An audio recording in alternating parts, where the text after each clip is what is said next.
Welcome to yet another online course, second one this term. This course will be about exact equations, which are yet another type of first-order ordinary differential equations that can be solved by integration, that is, by quadratures. Traditionally, exact equations are written in differential form, that is, p dx plus q dy is equal to 0. So we have some coefficient which may depend on x and y times dx plus another coefficient which can also depend on x and y times dy is equal to 0. X is the variable and y is the unknown function. So y is a function of x and it is the function we are trying to compute.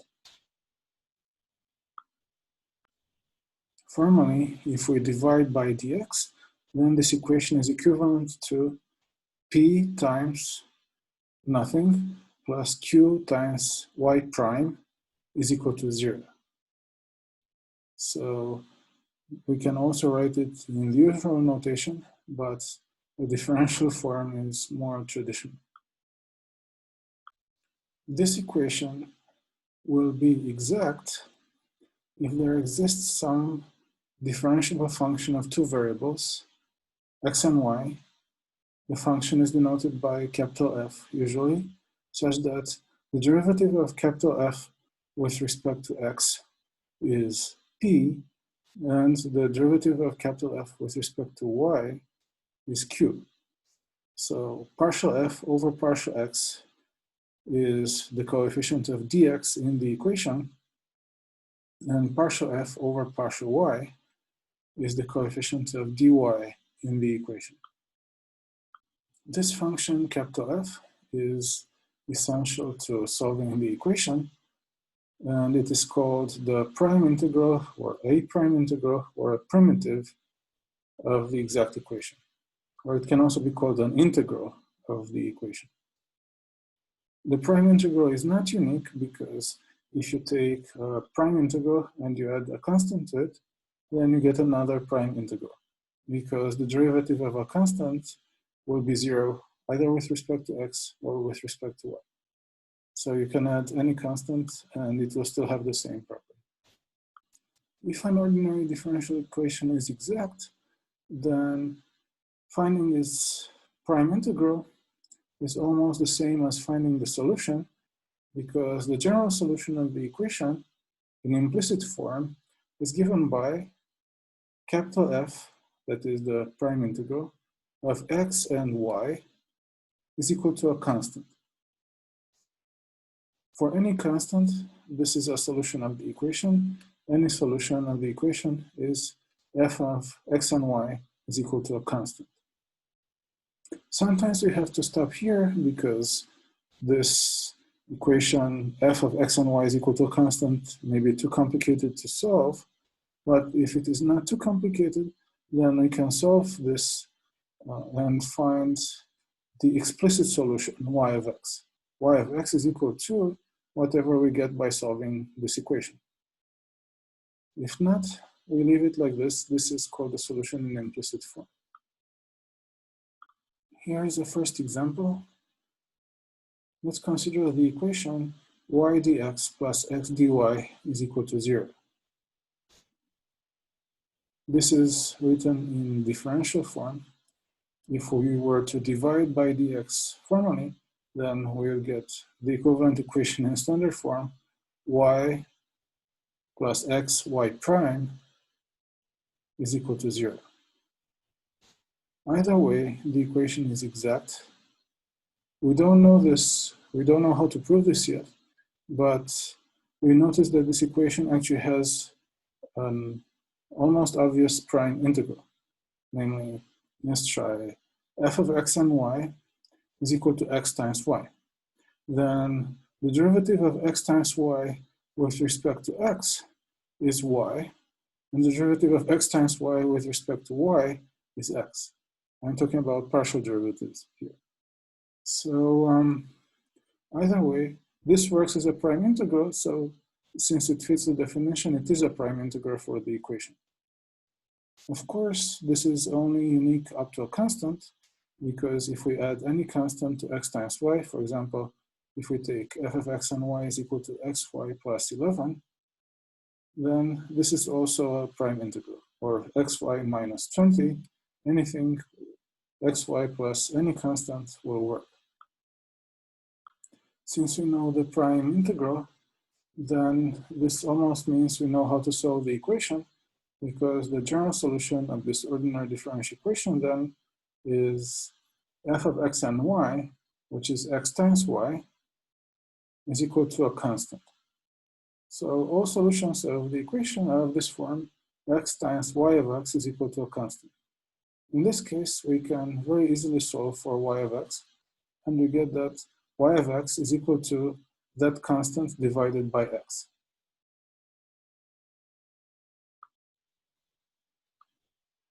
This equation is also separable.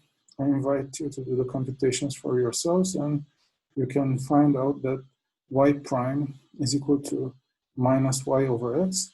And this is clearly separable because minus y over x is the product of a function of x, 1 over x, and a function of y minus y. This is not a coincidence. It actually turns out that every separable equation is also exact. However, separable equations, which we know are separable, are even easier to solve than general exact equations. So this is a particularly important subtype that's easier to solve than the general case. So how do we solve exact ordinary differential equation? And more importantly, how do we know that it is exact? The first step is that we must check that the equation is exact, and there is a criterion which guarantees that it is. And the second step is we need to actually find the prime integral f, and that's almost 90% of the way to finding the solution itself. This is the criterion which ensures that an equation is exact. So let's start with an ordinary differential equation written traditionally in differential form: p of x and y dx plus q of x and y dy is equal to 0. This equation is exact, or to be more precise, locally exact, if and only if partial p over partial y is equal to partial q over partial x. So the derivative of p with respect to y is equal to the derivative of q with respect to x. The proof will be later in this course. And let's just notice that p is the coefficient of dx, but we take its derivative with respect to y, and q is the coefficient of dy, and we take its derivative with respect to the opposite variable, so partial q over partial x.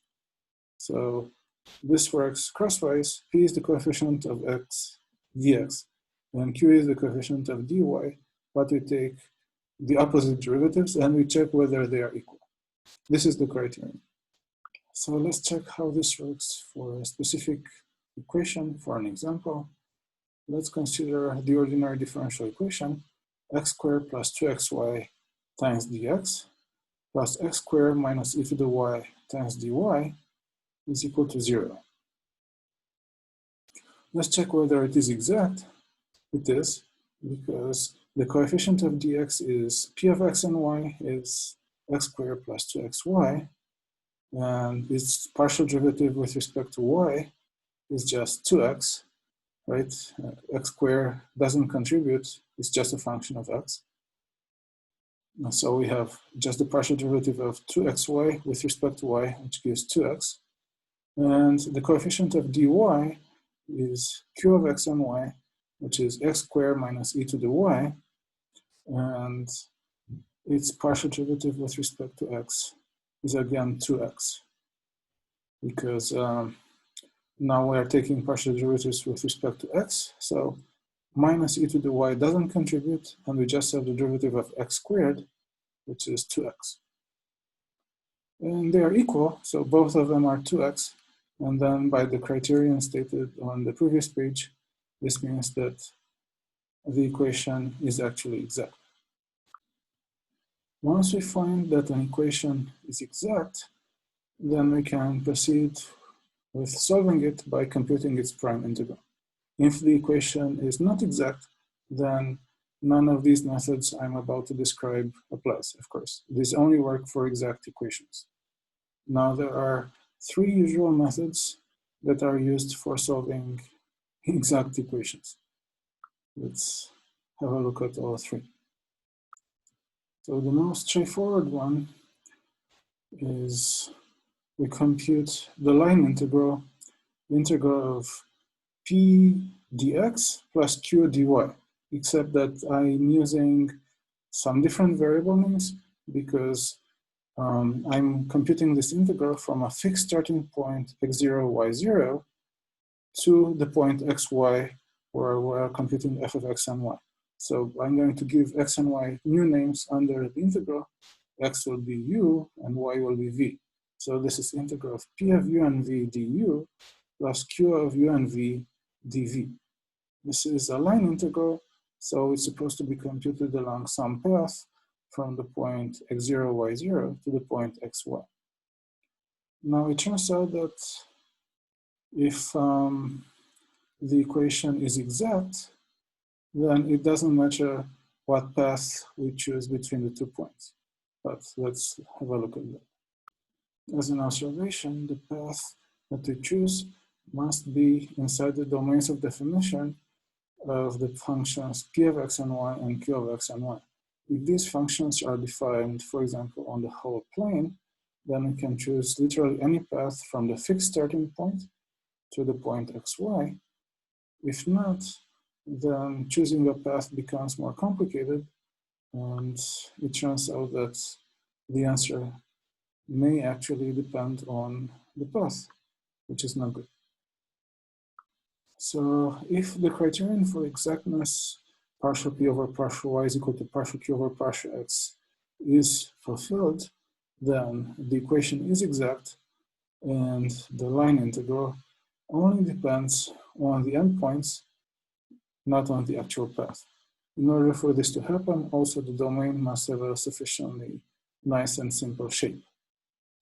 Otherwise, we get an answer that depends on the path, which is wrong because f of x and y is supposed to only depend on x and y, not on the path. And it's not going to depend on the starting point because we fixed the starting point once and forever.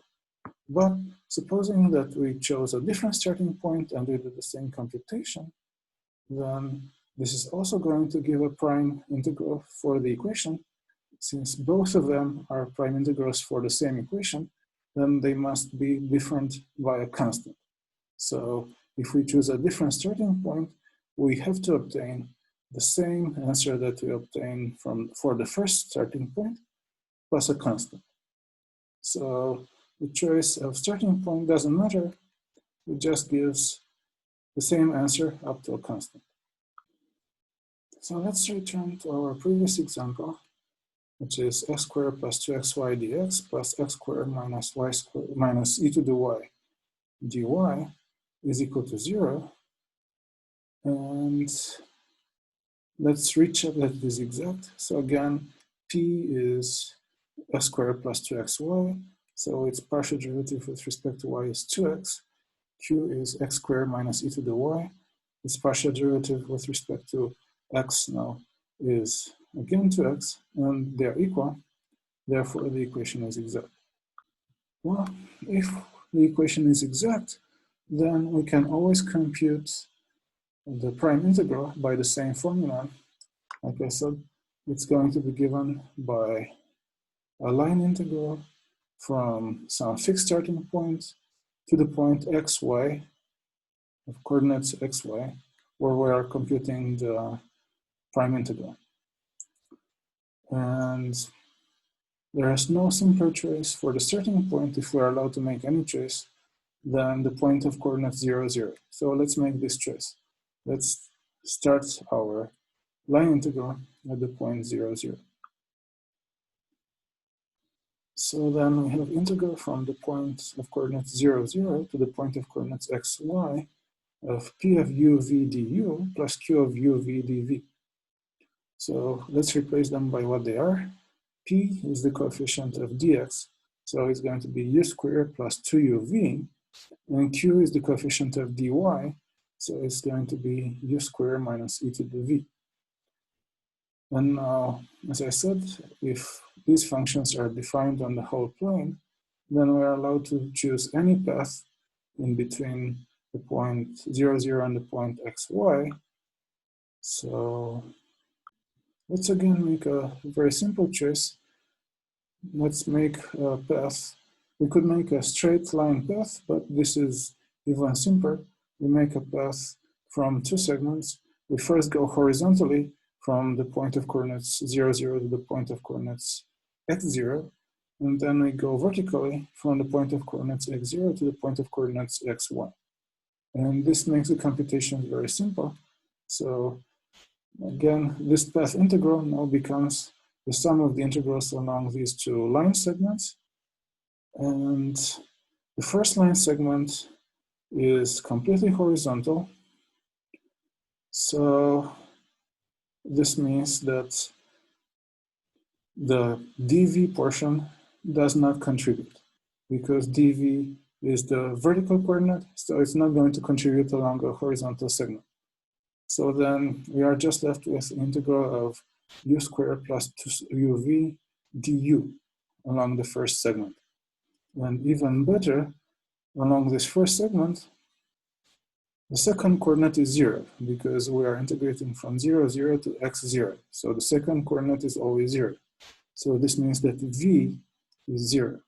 So we just have integral of u squared plus 2u times 0 du. So which just means integral of u squared du. Now for the other segment, for the vertical segment, well, along this segment, the du portion will not contribute anything because du refers to the horizontal coordinate. So we're just left with the dv portion. So we have the integral of u squared minus e to the v dv. And u along this segment is constantly equal to x because we start from x0 and we end up at xy. So then under the integral, we are just going to have x squared instead of u squared minus e to the v dv.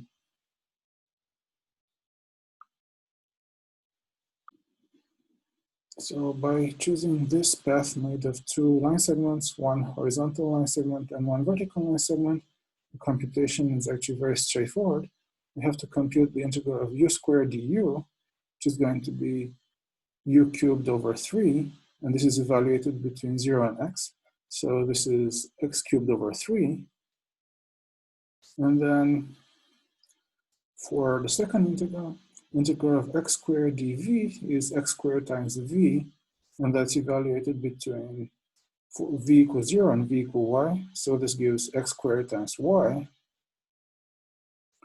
And then the integral of minus e to the v is, again, minus e to the v. And this is evaluated between 0 and y. So this is 1 minus e to the y, where 1 is e to the 0, or whatever. So this is our prime integral. It's x cubed over 3 plus x squared y plus 1 minus e to the y. So if we know how to compute line integrals, then this is a straightforward way of computing prime integrals for these exact equations. And then, as promised, this is 90% of having the solution to the equation. Now we have the implicit solution to the equation is x cubed over 3 plus x squared y plus 1 minus e to the y is equal to some constant, which I call C1. But then notice that I have two constants. I have 1 on the left-hand side and I have C1 on the right-hand side. So let's subtract 1 from C1. And we should have x cubed over 3 plus x squared y minus e to the y is equal to C2, please remember.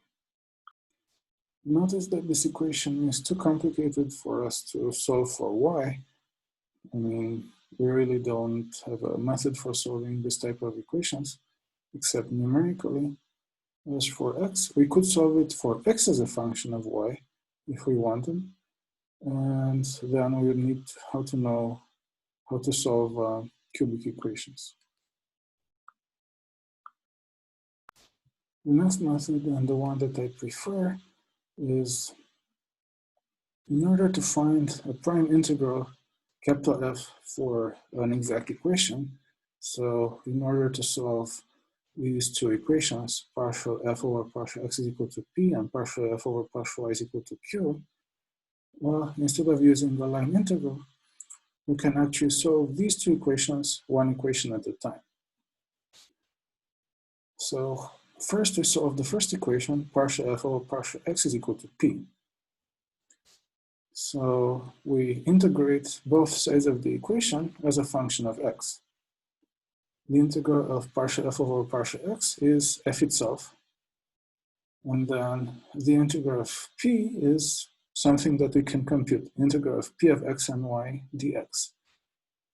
The thing is that when we integrate as a function of x, we actually perform one separate integration for each value of y, and therefore the constant of integration that we get will depend on y. So it's not really a constant, it's a function of y, c of y. It's one individual value for each y, so it's a function of y. And in these integrals, as I said, we integrate separately for each value of y, and this allows us to treat y as if it were a constant. So for example, the integral of xy dx in this context is just x squared over 2 times y plus a constant that depends on y, because we treat y as a constant. So the integral of x times a constant is x squared over 2 times that constant. Or let's see, integral of e to the x times e to the y will again be e to the x times e to the y. No, let's see, integral of e to the 2x times e to the y will be e to the 2x over 2 times e to the y. So in all of these, we treat y as if it were a constant number. So now we solve the first equation by integrating in x, and we get that f of x and y is equal to integral of p of x and y dx plus c of y. So this is a valid formula for f. It's a true formula, and we have almost solved the problem, except that we don't know what c of y is. So that's why we need to take this formula for f and plug it into the second equation. So the second equation was partial f over partial y is equal to q.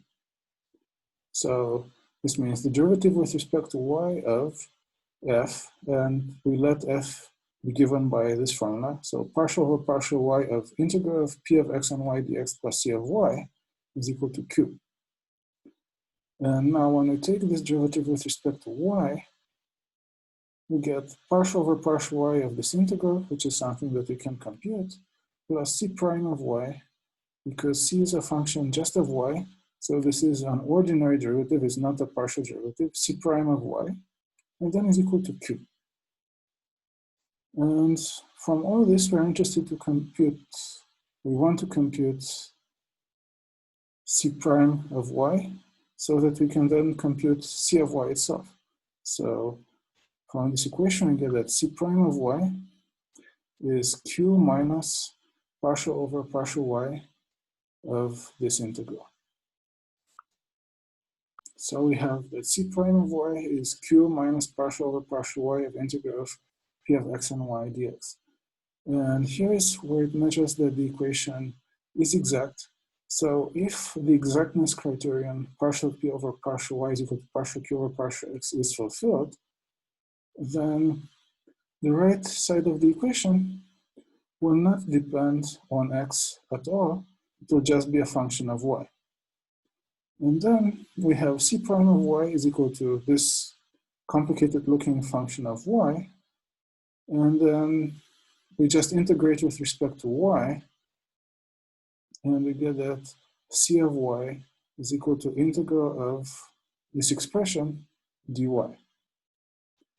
When we do this, sometimes we get that c of y is an actual constant, but usually we just get some function of y. And then knowing this function of y, we replace it in the original formula of f, and this is our prime integral. So here is an example. We have the equation x squared plus 2xy dx plus x squared minus e to the y dy is equal to 0. Well, this is the example we have solved already, and we know it is exact. Now let us use a different method to solve it, just for comparison. So again here, p of x and y is x squared plus 2xy, and q of xy is equal to x squared minus e to the y. And we have two equations for the prime integral. Partial f over partial x is equal to p, and partial f over partial y is equal to q. So let's start with the first equation, and we have partial f over partial x is equal to p. This means that f is equal to the integral of p. So f of x and y is equal to integral of x squared plus 2xy dx plus this constant, which is actually not a constant, it's a function c of y. Well, the integral of x squared is x cubed over 3, and the integral of 2xy is x squared y. So we get a formula for f of x and y. It's x cubed over 3 plus x squared y plus c of y. And then we'll use the second equation to find c of y. So the second equation is partial f over partial y is equal to q. And we have our formula for f already, namely x cubed over 3 plus x squared y plus c of y. So we plug that into the equation instead of f, and we get that partial over partial y of this formula for f is equal to q, which is given, it's x squared minus e to the y. And then what is partial over partial y of this parenthesis? X cubed over 3 doesn't contribute anything. The derivative of x squared y with respect to y is just x squared, and the derivative of c is c prime. So x squared plus c prime is equal to x squared minus e to the y. Well, the x squared cancels, and we get that c prime of y is minus e to the y. So this is where it measures, as I said, that the equation is exact. If the equation wasn't exact, then we could get something like c prime of y is equal to x squared plus y squared, or something illogical like this, which we couldn't solve because c can only be a function of y. So there shouldn't be any x once we get to this stage. Just c prime of y is equal to a function of y. And well, let's see. So since c prime of y is minus e to the y, this means that c of y is equal to the antiderivative of minus e to the y, which is itself, because the antiderivative of e to the y is itself. So we get c of y is minus e to the y, maybe plus a constant. So the prime integral is x cubed over 3 plus x squared y plus c of y, and we replace c of y by minus e to the y plus c. So we get x cubed over 3 plus x squared y minus e to the y plus c. And now that we know the prime integral, this means the solution is the prime integral f of x and y is equal to a constant. So x cubed over 3 plus x squared y minus e to the y plus c is equal to some other constant. And of course, again, we can take the difference of the two constants and leave it on the other side. And we have x cubed over 3 plus x squared y minus e to the y is equal to c2, where c2 is the difference of the previous two constants. So the answer is the same. Finally, this is the third method, and I don't recommend using it unless you know what you're doing, because even though it's much easier, you could make mistakes in the computation. So again, we want to find the prime integral f by solving the system of equations. Partial f over partial x is equal to p, which is the coefficient of dx in the original equation, and partial f over partial y is equal to q, which is the coefficient of dy in the original equation. So in order to do that, we solve both of these equations. Partial f over partial x is equal to p, and partial f over partial y is equal to q at the same time, and then we match the terms that we get. So to solve the first one, we get f is equal to integral of p of x and y dx, and to solve the second one, we get f is equal to integral of q of x and y dy. And then we examine the terms that we get from both integrals, and the prime integral will be the sum of all these terms that appear in either integral, but we only write those terms that appear in both integrals once. So when writing the sum, if there is a term that's present both in the first integral and in the second integral, we only write it once. Now let's solve the same equation again by this third method for comparison. So the equation is the same one. We know it is exact. The equation is x squared plus 2xy times dx plus x squared minus e to the y times dy is equal to 0. So now we compute both integral of p dx and integral of q dy, where p is the coefficient of dx, so p is x squared plus 2xy, and q is the coefficient of dy, so it's x squared minus e to the y. Then integral of p dx is, well, let's compute it. It's x squared plus 2xy. So the integral of x squared is x cubed over 3. The integral of 2xy is x squared times y. What about q? We didn't do this computation before. So q is x squared minus e to the y. The integral of x squared, so we treat x as a constant.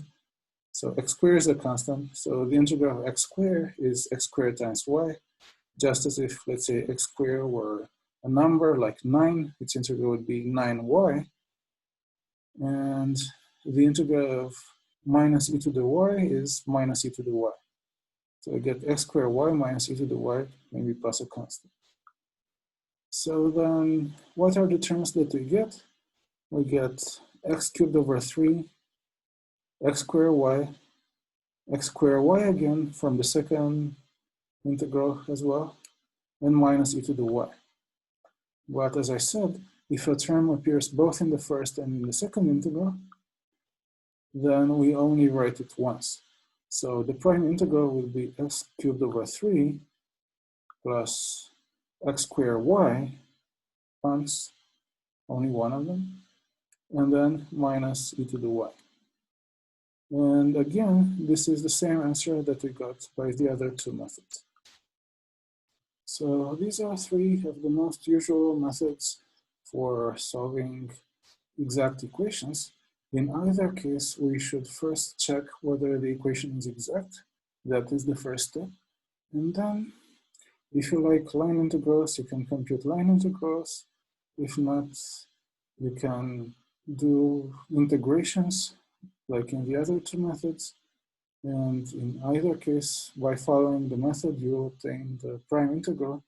And the solution is f of x and y is equal to a constant. This is the implicit solution.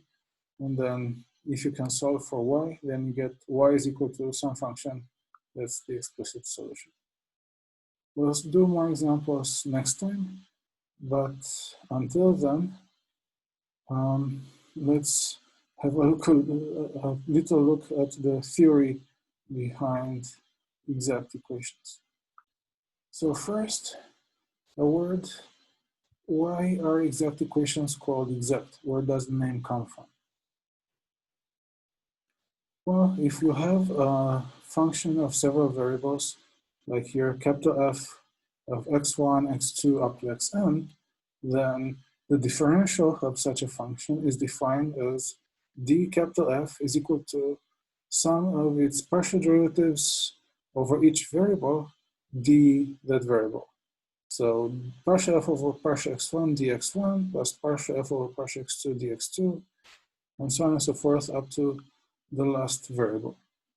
So in particular, for a function of two variables, f of x and y, this differential is df is partial f over partial x dx plus partial f over partial y dy. And then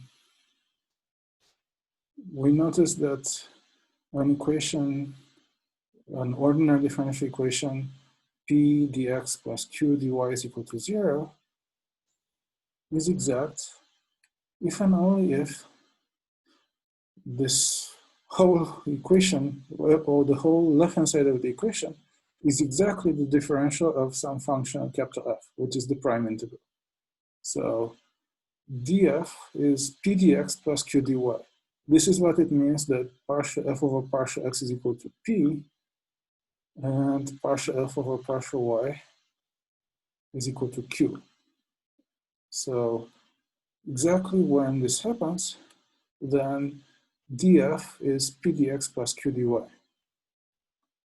So this is why exact equations are called exact, because the left-hand side in an exact equation is exactly the differential of some function f of x and y, which is the prime integral of the equation. This is what gives the name to the exact equations. This is the first theorem that we need in the study of exact equations. It says, if we have a prime integral for the equation, then this can be used to find every solution. The theorem says the following: consider the exact ordinary differential equation p dx plus q dy is equal to 0, where p and q are functions of x and y. And suppose that this has a prime integral capital F, meaning that partial f over partial x is p, and partial f over partial y is q. Then the general solution of the equation in implicit form is capital F of x and the unknown function y of x is equal to a constant. Here, capital F again is a prime integral. Well, so again, this theorem justifies why we look for prime integrals when we deal with exact equations.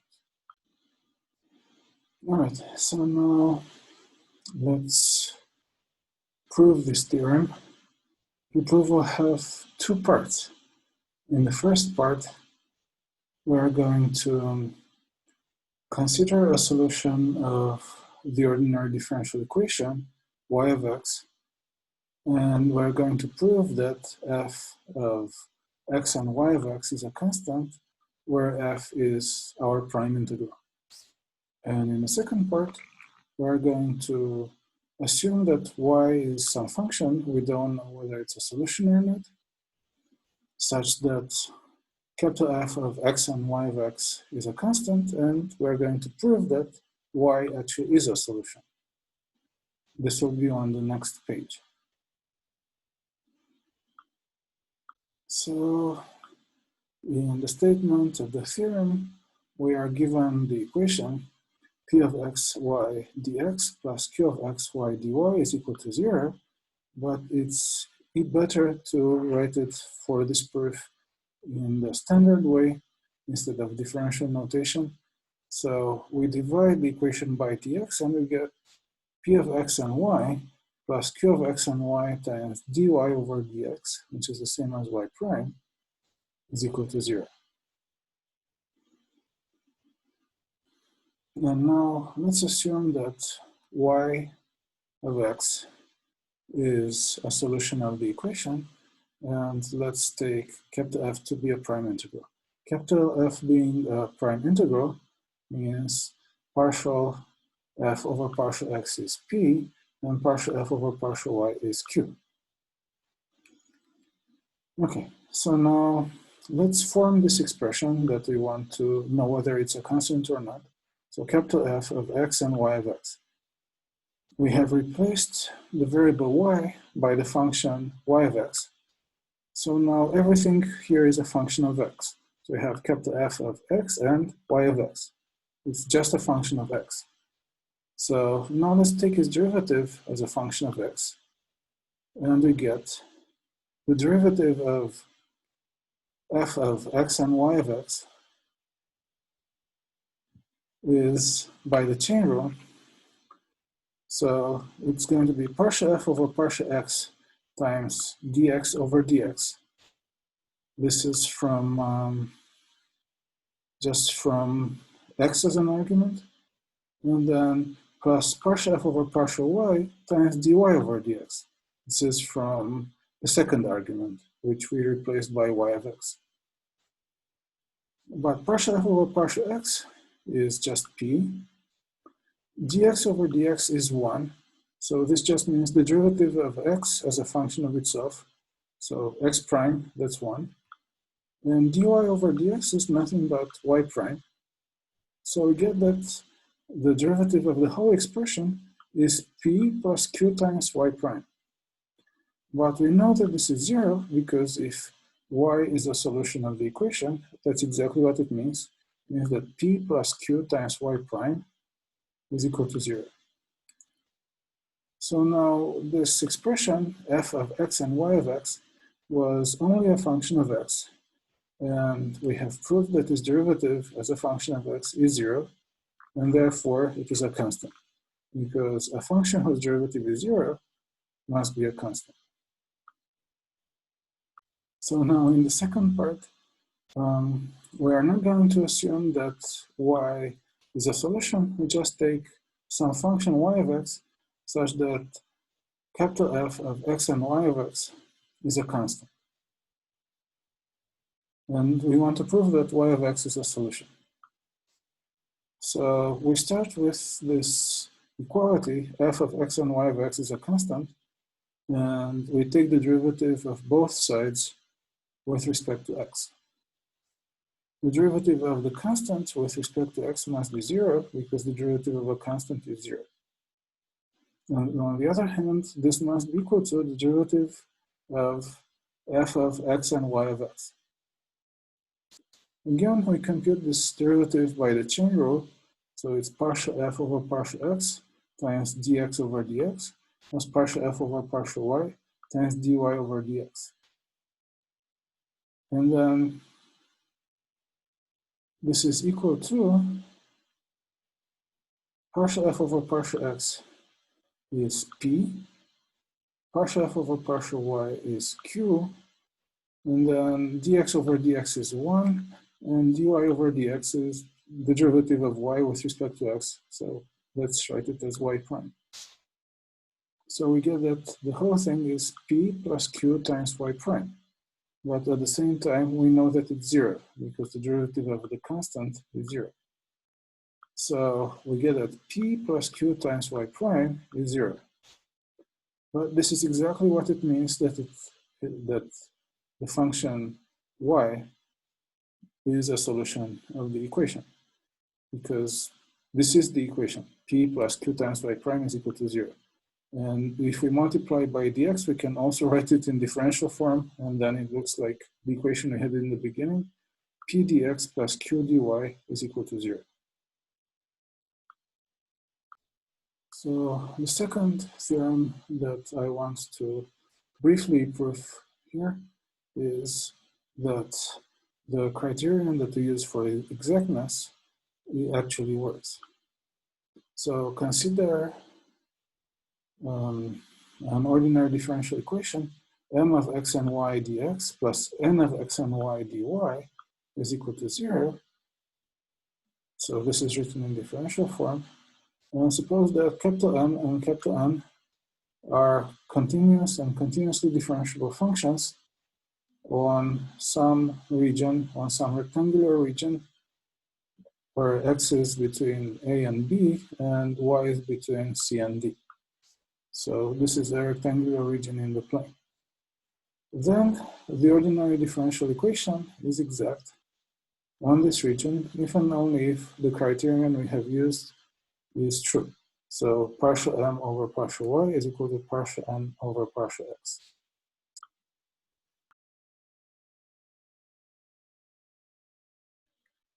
The proof of the exactness criterion, I guess, has two parts. First, we assume that the equation is exact and prove that the criterion must be true. And then on the next page, we'll assume that the criterion is true and we'll prove that the equation must be exact.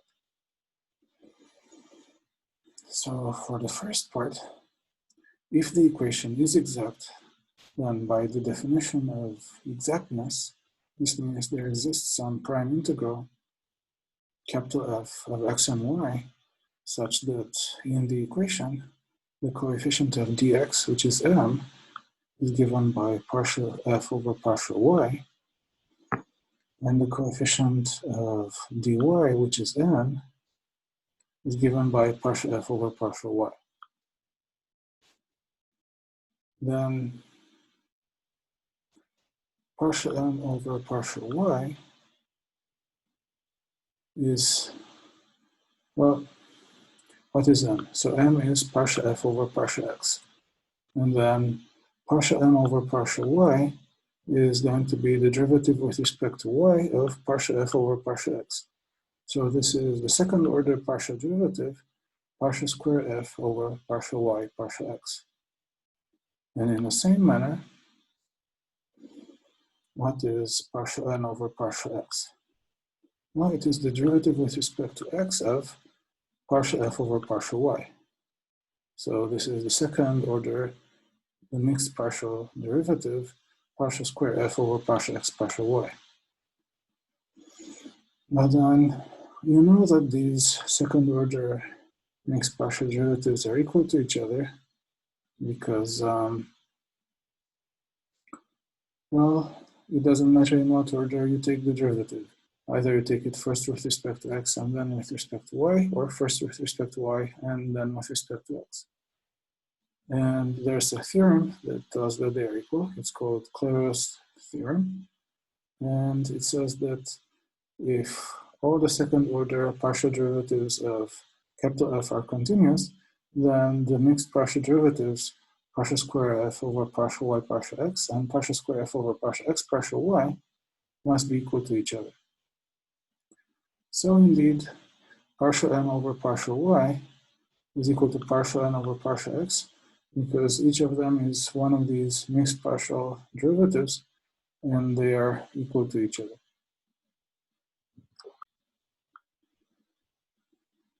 Now I'm only going to sketch the converse of this. So now we assume that this exactness criterion is satisfied. So partial n over partial y is equal to partial n over partial x. And we prove that there exists a prime integral. And the way that we do this is, if partial n over partial y is equal to partial n over partial x, then this is exactly the condition that's necessary for the line integral, integral of m dx plus n dy, to be path independent. And then we can define the prime integral by this line integral. So capital F of x and y is equal to the integral from some fixed starting point to x, to the point of coordinates x and y of m du plus m dv, as in our first solution method for exact equations. So this integral, this line integral, is independent of the path, and then one can prove that the function capital F defined by this line integral has the property that partial f over partial x is m, and partial f over partial y is n. So it is a prime integral for the equation. Just one warning. Everything that I have said so far only applies to domains with simple shapes, like rectangular domains, for which I stated the criterion. But more generally, for the whole plane, or for a disk, or for a triangle, in any case, a domain that doesn't have holes in it. For more complicated regions, the criterion is only partly true, namely, if the equation is exact, then it follows that partial n over partial is equal to partial n over partial x. But if the criterion is fulfilled, so if partial n over partial y is equal to partial n over partial x, this is no longer enough to guarantee that the equation is exact on the whole region if it has a complicated shape. What happens instead is that if the criterion is fulfilled, then the equation will be exact on simple regions, on regions with simple shapes inside the overall domain, but it may fail to be exact on the whole region if it has a sufficiently complicated shape. Well, the reason for this is that if the domain of definition, if the region on which we are studying the equation, if the domain of definition of the functions m and n has some holes in it, then the path integrals may give different results according to the number of times you go around those holes. So enough theory for now. In any case, this theory is just to explain why we use this method to solve exact equations. You don't really need to memorize it. Now let's go back to an example. Let's consider the ordinary differential equation 2x plus y dx plus x plus 2y dy is equal to 0. So this is written in differential notation, and if we divide it by dx, we would get the same in standard form, 2x plus y plus x plus 2y times y prime is equal to 0. And now, first, let's check that this equation is exact. So in this equation, p of x and y is 2x plus y, and q of x and y is x plus 2y. And then partial p over partial y is 1, because 2x doesn't contribute. Partial q over partial x is also 1, because 2y doesn't contribute. So since they are equal, they are both 1, this means the equation is exact. And if the equation is exact, then let's try to find its prime integral, or a prime integral. The prime integral will be a function such that partial f over partial x is 2x plus y, and partial f over partial y is x plus 2y. So let's solve these two equations one at a time. This is the second method that I introduced in this course. We start from the first equation, partial f over partial x is equal to 2x plus 1. So that's the coefficient of dx, or p. And then when we integrate this as a function of x, we get f is equal to integral of 2x plus y dx. Well, integral of 2x is x squared, integral of y is x times y, and then it's plus c of y. So it should be a constant, but it actually is a function of y. So the next step is to find c of y by plugging this formula for f in the second equation. So we know that f of x and y is x squared plus xy plus c of y. When we plug this into the second equation, partial f over partial y is x plus 2y. So when I take the derivative of this expression as a function of y, x squared doesn't contribute anything. Xy, well, we get an x, because the derivative of xy with respect to y is x. And then the derivative of c of y is c prime of y. So we get x plus c prime of y. And this is equal to x plus 2y. Well, the x cancels, and we get that c prime of y is equal to 2y. And here again, this is because the equation is exact, that we get that c prime of y is only a function of y, as it should be. If the equation were not exact, then maybe we would get some stranger terms here, like we could get c prime of y is equal to x times y, and then we wouldn't be able to solve the equation by this method because it wouldn't be exact. So here we get c prime of y is equal to 2y, so then clearly c of y is the antiderivative of 2y. So it's y squared plus a constant. And then our prime integral is x squared plus xy plus, and we replace c of y by y squared plus a constant. And we can even take that constant to be 0 if we want, and we get that the prime integral is just x squared plus xy plus y squared. And the solution is x squared plus xy plus y squared is equal to a constant.